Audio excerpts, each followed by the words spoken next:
Meydana çıkanda gördüm bir gün, hizmetinde bolsam şol güzel kızım.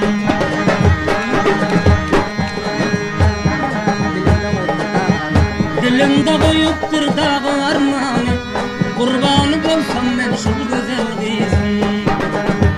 Koyuptur könglimde barça armağanı, tapılmaz islesem derdin dermanı. Yeke canım vardır yarın kurbanı, men kurbanı bolsam şol güzel kızım.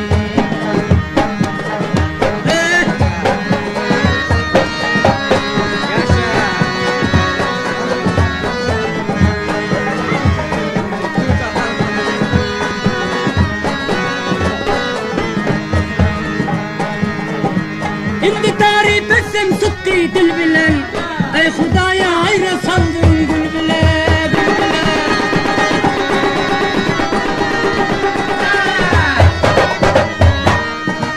Şimdi tarif etsem sıkkı dil bile, ayra saldın ya Hudaya gül.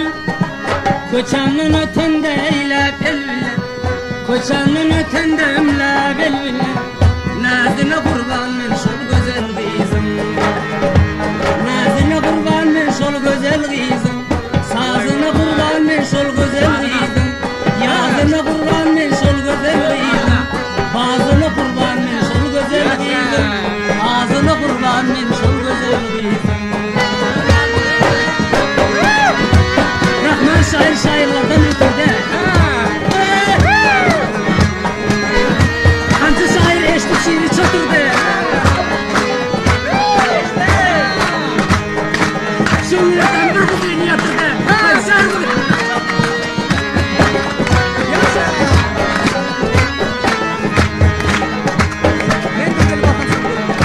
Men bilbili bulsam şonun gülüne, canım fida barbar şonun yoluna, diline.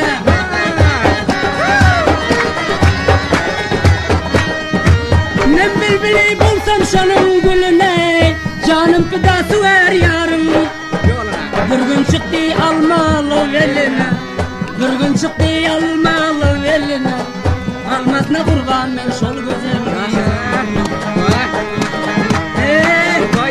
Gülmesine kurban men şol güzel kızım, bilmesine kurban men şol güzel kızım. Almasına kurban men şol güzel kızım.